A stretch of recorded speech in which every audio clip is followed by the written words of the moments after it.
Gather round, my loyalists and uninitiated in the cult, to find out how to defeat the most nefarious of armies, the Genestealer Cults, on the tabletop of Warhammer 40,000. And it would be terrible if any Genestealer Cult players were listening, because then they would be aware of weaknesses to look out for and fix. Wink. I would do a wink, but I need to have the tracking stay on coordinated eyes, otherwise people will be concerned that I'm having a stroke. So you are playing Warhammer 40,000 and have acquired a rare find indeed, a Genestealer Cult player. But if you had told me in 8th edition that this video would be needed, then I would have said,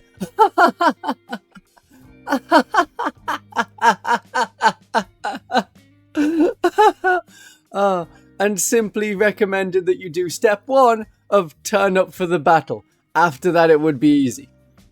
Currently, Genestealer Cult are difficult to beat, but if you have problems, give it a week. The speed at which balance patches come out from Games Workshop for 40k has Genestealer Cult flicking like a yo-yo, always near the top or bottom, rarely in the middle of faction balance. In the middle of February 2025, the Genestealer Cult had a 67% win rate. For that week. It came down to 59% a week later. Still high. Soon it may not be a problem, or you may still have problems and always need this video. I am a Genestealer Cult player, so I know what scares me. I will tell you. The Genestealer Cult have a few powerful units and the strength of family. Family. I'm trying to do The Rock from those Speedy movies. Family. Because the fast... It doesn't matter. The Genestealer Cults play differently to most other armies. They are a horde army with no real vehicle support, the Brood Brothers Auxilia detachment accepted. They are a thin-skinned horde, unlike orcs, but can flex towards shooting or close combat depending on the detachment. And Genestealer Cult have the shenanigans that you would expect from Eldar. Moving extra units into reserves, going into reserves in the enemy shooting phase, moving in the opponent's turn. There can be a lot of movement, and they put the Imperial Guard to shame for the amount of shooting benefits that can be stacked on basic infantry. Lethal hits and sustained hits and extra AP, or having +1 to hit instead of the lethal hits. This is not only a staple of many lists, it is really easy to achieve. Rather than going into how to defeat one meta army list or detachment, which will probably only last 2 weeks in the meta, I will have to be more general in my advice so that you know how to get rid of those creepy Genestealers before they kiss you. There are 2 sections to this video, army construction and battlefield tactics. If you don't have much choice in your army selection because you always play the same faction with the same army, then you won't get too much from that section. Everyone else can give their lists a little bit more skew towards anti-Genestealer Cult units. The tabletop tactics section will explain what to shoot, where to deploy, and which abilities to use to really upset the devotees of the Four-Armed Emperor. I'm not picking any one faction as the example of your army facing the Genestealer Cult. You need to know yourself as well as know your enemy. Do you know who said that? I did. Just now. We have to make sure you don't confuse my voice for the one in your head. The voice in my head sounds like me. I just wondered if it was the same for you. But if you played Eldar, check out what Proxy Hammer says on Eldar. If you play Adeptus Sororitas, depending on the detachment, you will have to look up the relevant video from, I don't know, Christian von Carmian? He seems pretty cool and knows what he's talking about. So let's talk about army selection. Take units that can go back into reserves and then counterattack the Genestealer Cult reserves. These are units like the Space Marine Scouts. They can go into reserves and come back from a board edge. The Alaris Custodians Terminators from the Adeptus Custodes. The Grey Knights Index Detachment generally. The Death Watch Black Spear Detachment. Unsurprisingly, the Alien Hunter faction is good at killing us. These are all beating the Genestealer Cult at their own game. Genestealer Cult like to attack with their initial force and then counterattack with all of their reserves. If you can counterattack the Genestealer Cult reserves, they die and don't have much of a response. Any units that come back through Cult Ambush are losing time as they go back into reserves and then come back out, and are usually far less powerful because they've lost their characters. So use precision weapons. Other than the Xeno Creed with the 3+ feel no pain for characters, the average Genestealer Cult army really relies on character abilities to make the army work and has no defense against precision. Their enhancements and character abilities provide so much of the bonuses the Genestealer Cult need to do damage. The Final Day Patriarch has sustained hits and devastating wounds given to the Genestealers. The Host of Ascension Primus has full rerolls to hit and lethal hits and sustained hits when coming from reserves with a chink in their armor and the detachment rule. The Clamavus has a very poppable head. I have always thought so.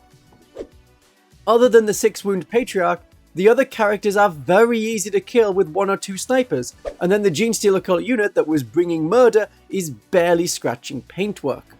I used to use the Locust as a bodyguard and force multiplier with the Primus in the same Acolyte horde, but a general dismissing of precision in gameplay has left me very complacent, and you can take advantage of that. Characters can never come back through Cult Ambush because they don't have that ability, and in an attached unit, the dead character splits from the unit on death and doesn't come back. Even if you have no snipers, everyone has precision characters in combat with the Epic Challenge stratagem. Any of your combat characters can kill the squishy Genestealer Cult leaders. These are not heavily armoured warriors, they are trade union representatives. The Genestealer Cult really like to deep strike and attack, so if you have ways to stop that, that's terrible for the Genestealer Cult. So any units that deny deep strike in a certain range, such as the Clamavus or the Space Marine Infiltrator Squad, well, almost all of the Genestealer Cult units can deep strike, and Host of Ascension especially relies on coming from deep strike in rapid fire range or demo charge range. If the Genestealer Cult cannot get into your deployment zone because of a special ability, or lots of units being in the way, slightly spread out, to have that area of, no, you can't come from reserves around here, it stops an easy way of point scoring from behind enemy lines and deploy teleport homers or whatever similarly named secondary it is. If you have units that are very good at Overwatch, you should take them. Infernus Marines are a unit I don't want to deploy anywhere near. You can Overwatch against enemies arriving from reserves. That is a bigger area denial unit than units with the area denial preventing reserves arriving near them, because that area denial comes with death rather than you can't deploy here. And I don't want to die before I've attacked you. When you're picking the weapons on your units or your units themselves, you want to focus on anti-horde weapons. You need to cut down battle line units, and in games of 1500 points or higher, people usually take more weapons that can take out Land Raiders and Big Knights. The Genestealer Cult are the opposite of the general meta. I take a Shadow Sword and other big tanks in the Genestealer Cult Brood Brothers Auxilia. That is great fun, but 1 million infantry is more likely in a Genestealer Cult list. And Genestealer Cults are a horde. For a Genestealer Cult player, the army selection is take all the Genestealer Cult models you own, and then proxy more models until you reach the required points value. You can beat the Genestealer Cult with lots of shots and a little bit of armor penetration. When you're picking your weapons, choose Flamers over Melters. If you have units that have just a lot of attacks and sustained hits in combat, that will decimate our hordes. So Orcs and Blood Angels have a lot of attacks, they have no problem taking out a big Genestealer Cult blob. If you're more ranged focused, fire blast weapons. The missile launcher is an often overlooked weapon. It is versatile because it has the strength to damage the Genestealer Cult vehicles, and it has blast, so it can blow away a lot of Genestealer Cult infantry. There will be a few 5-man units of Acolytes, but anything damage dealing is in the 10 to 20 block. If you hit neophytes with even a few Imperial Guard light mortars, each one is getting 4 more shots. The quicker you kill the Genestealer Cult, the harder it is for them to do anything to kill you or score victory points. Contrary to popular belief, with the unit respawning of Genestealer Cults, we don't like being killed. It hurts our feelings. And the new units are then delayed and out of position. They usually won't be able to deep strike back to the place they were before because your unit, the unit that killed them, is in the way, or is ready and waiting to kill the second wave. If you have any as an option, take monsters. There are no anti-monster attacks in the Genestealer Cult army. We are very vulnerable to Tyranids. This matches the law. We have some anti-tank keywords on the Acolyte mining tools, but nothing anti-monster. So if you have a tough monster, that is difficult for the Genestealer Cult to deal with. We can be very fast, and I love the Xeno Creed for being able to advance and charge on pretty much everything, rushing across the board, but once I get there, if I can't break the enemy armor, then all that effort comes to nothing. But if your monsters can't kill infantry, then I will throw 10 neophytes at you if it is likely to take you 2 or 3 player turns to chew through them. If you have the option to make your army fast, I would make your army fast. Genestealer Cult players want to have board control, to have a lot of places to deploy units from Deep Strike, and keep you in your deployment zone while we score points. Victory points win games. Even if the Genestealer Cult units attacking you don't kill your models, if half the Genestealer Cult army dies while the other half scores points, and you get no victory points, and the units you killed come back with the Cult Ambush army rule, you are behind on points and no further ahead in removing my point scoring units. If you can speed out of your deployment zone and have units that can react to my deep striking units, then I haven't got the space to deploy them. And I have to fight for objectives with my chaff infantry, and my hard-hitting units get focused on and killed quickly. Now we're getting into the tactics for fighting the Genestealer Cult. You know not to stay in your own deployment zone. Get out of there. Mostly. And then have the rest of that area covered by units that have deep strike denial. But whatever army you have, here are the tactics that I don't like to see played against me as a Genestealer Cult player. When you are deploying, have a screen to protect your more vulnerable units. This is especially good if your unit can scout or infiltrate. Space Marine Scouts and Space Marine Infiltrators are pulling double duty, as they can infiltrate, and the infiltrators also deny deep strike, and the scouts can go back into reserves. A Genestealer Cult turn 1 charge is common. There are infiltrating aberrants in the Biosanctuary Brood Surge, there's a Metamorph Truck Surge in the Xenocreed, fast and scouting Atalan Jackals in the Outlander Claw. Everyone has pure strains, and in Final Day and Biosanctuary Brood Surge, they are especially coming for you right away. Having infiltrating units that you deploy first, that is the first unit you put on the board before the Genestealer Cult player can put their Genestealers out, then you have denied me an area of the board. I can't put my pure strain Genestealers there, I can't deploy as close. If you instead or also have scouting units that move out of your deployment zone, that creates a disposable barrier that pure strains will cut through, but they won't be able to get to your more valuable units, and for Genestealer Cult players, those are the high objective control scoring units and anything that can cut through hordes, the units I encourage you to take. So having a screen of units will mean you don't lose immediately if you don't get the first turn. The Genestealer Cult player will try and keep you in the deployment zone. Almost all of the detachments rely on having the Genestealer jail. If you are in your deployment zone and not scoring victory points, I am not in my deployment zone, and I am scoring victory points around the rest of the board. So if you have units in reserves, that's a good idea. Vulnerable units won't get killed in the first turn. You have units that can counterattack against the Genestealer Cults. And for the units you are deploying on the table, get out of your deployment zone as soon as you can. Please do have units in reserve to counter the Genestealer Cult strike. That gives you 2 things, fewer units on the table to be targeted, and you get to come on and kill the Genestealer Cult units. These units coming on can also be used to remove the Cult Ambush blips, but I don't think they matter too much. The current rule of Cult Ambush makes the blips like free rapid ingress markers. Most of the time the Genestealer Cult player loses units in their opponent's turn, and then deep strikes in their own turn. Don't chase down these blips if you can do anything else of value with your unit. Your unit should try and stay together, at least in pairs. This gives a larger area of denial for Genestealer Cult deep striking, and it means that I don't get to pick off your units one at a time. If I see an isolated unit on an objective with no support nearby, it sets off a happy light bulb in my head, and a deep striking unit is dispatched immediately to kill that unit. The Genestealer Cult can kill a unit and lose one of our own with little concern. That is known as trading units. It comes from chess. If the Genestealer Cult don't have to lose their unit, I'm going for it. If you group up your units for heroic intervention, well, if my pure strains or aberrants will die in the same phase after doing little damage, I don't want to charge you. They are expensive to bring back through resurgence points.